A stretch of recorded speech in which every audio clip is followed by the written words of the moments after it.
Bwana mtazamaji wa Niako TV, ni chuma mbili zimetamatika hapa Meja Jenerali Isamuhyo Mbweni. Simba dhidi ya Coastal Union Wanamangush, na tupo na Remi Simba anatuambia matokeo yamepokea dakika 90, lakini Remi Simba, kuanzia leo tuseme ni udugu umeisha kabisa.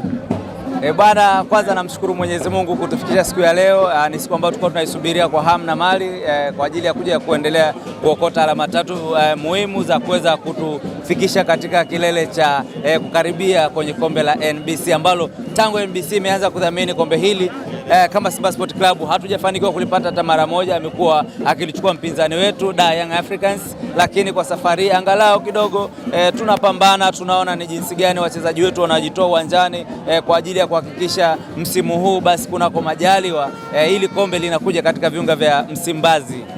Yep. Bana, dakika 90 kwako wewe zimekuwa za namna gani? Chuma mbili, Ismail Toure pamoja na Selemani Mwalimu.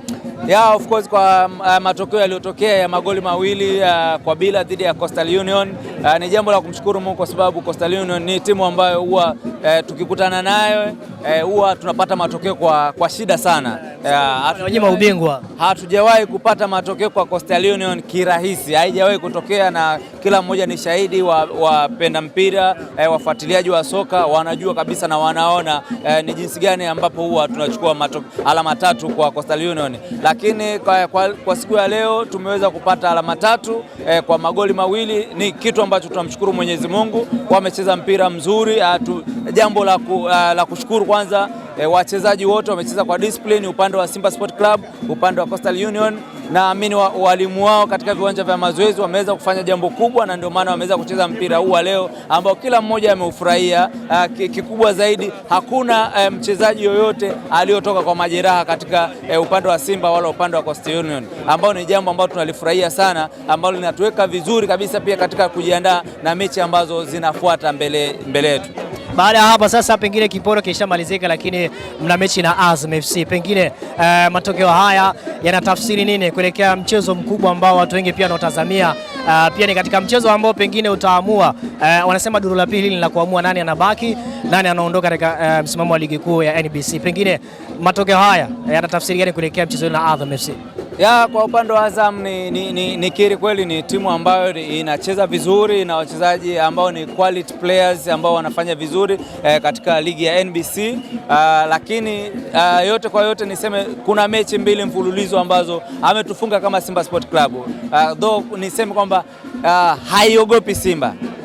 Haiogopi kwa sababu kama umeweza kukutana naye akakufunga, ukakutana naye tena akakufunga, hiyo manake tayari ana ile full confidence ambayo anajua kabisa naenda kucheza na Simba, lakini na uwezo wa kupata matokeo. Lakini pia kwa upande wangu mimi kama Simba Sport Club lazima nitaenda kusema naenda kupambana ili niweze kufuta ile hali kwamba kufungwa na Azam mara mbili mfululizo alafu kuja kuruhusu mara ya tatu itakuwa ni aibu kwa timu yetu.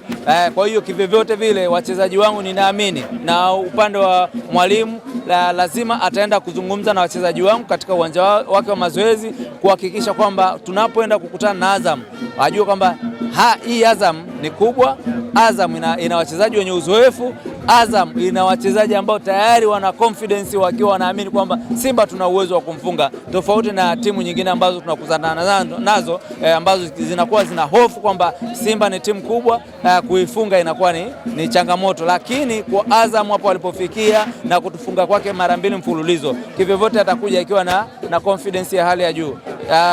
Niseme kwamba kitu ambacho cha kufanya kikubwa ni wachezaji wangu kuhakikisha kwamba wanasikiliza, wanafuata yale mwalimu ambaye anawalisha katika uwanja wa mazoezi, kuhakikisha kwenye mchezo huu wa tarehe 5 April tunaenda kuondoka na alama tatu, kwa sababu ndizo zitakazoenda kutusaidia kukaribia kwenye kombe la NBC Tanzania, kwa sababu Azam ana wachezaji wazuri sana. Hiyo nakiri wazi kabisa. Hiyo mimi nakiri ana wachezaji wazuri. Kiuhalisia, kama sio marefari wetu ambao kila siku tunaambiwa wakichezesha mchezo tunaambiwa ni makosa ya kibinadamu, pengine hata Azam sasa hivi ungekuta hata kombe la NBC amelibeba mara nyingi. Marefa tu na Simba na Yanga. Hiyo mimi kilo changu kwa marefari kiukweli huwa wanatuangusha sana, na ndio maana natamani marefari wetu Tunajua wana timu zao, wana timu za mioyo yao, lakini wanapopewa fursa ya kusimamia mchezo husika, basi wajue kwamba hapa nipo kazini, sipo kwenye timu yangu, hapa nimepewa niko kibaruani, basi ngoja nitende haki. Na kwa staili hiyo basi katika soka letu pengine tunaweza tukazungumza mengine kwa hizi timu nyingine tofauti na Simba na Yanga kwenye swala la kombe. Shukuru sana. Asante sana brother. Mambo vipi? Nataka nijaribu kujazia hapo. Unajua jina lako kwanza brother? Mimi naitwa Mr. Kiwale. Kiwale Simba. Ukisikia Kiwale Simba ndo mimi. Baba na liko wapi? Baba na mwana. Ndugu yangu bwana ametingwa na shughuli za kijamii. Mimi nilikuwa nataka nizungumzie kuhusu mechi yetu ambayo tunafuata na Azam. Azam wamepata salamu. Nadhani watajipanga ilivyo. Lakini Azam wana mtindo wa kucheza sana na marefa, lakini marefa wengi wameshapewa onyo. Alitoka kuzungumza hapa ndugu yangu. Sasa kwa sisi Simba hatuchezi na marefa kwa sababu sisi ndo tumekuwa wa kwanza kuwapa marefa kuwa maarufu, si ndio? Sasa hivi tumejipanga, hatutaki kucheza na refa, tunataka kucheza ule mpira ambao hata refa yeye mwenyewe atasikia aibu. Kwa sababu leo kama unaona leo hakuna mtu yoyote aliyolalamika kuhusu refa nini kafanya, lakini refa akafanya makosa mengi sana leo. Offside karibuni 3 na si offside, lakini wamesema ni offside, umeona? Na ile nyingine tayari imeshakuwa gumzo, sasa hivi wanasema eti kwamba ni clear penalty.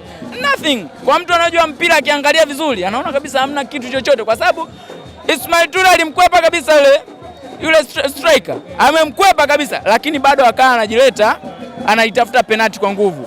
Na sababu kitu ambacho kinaenda kumtokea hata amini kwa sababu atakuja na confidence kusema anaweza kushinda mbele ya Simba, lakini mwambie tu tunaenda kushinda kwake na tunachukua ubingwa kwake, na hizo pointi tutakazokuwa tunazikusanya yeye ndio atakuwa na goli nyingi zaidi. Shukuru sana. Nashukuru bwana.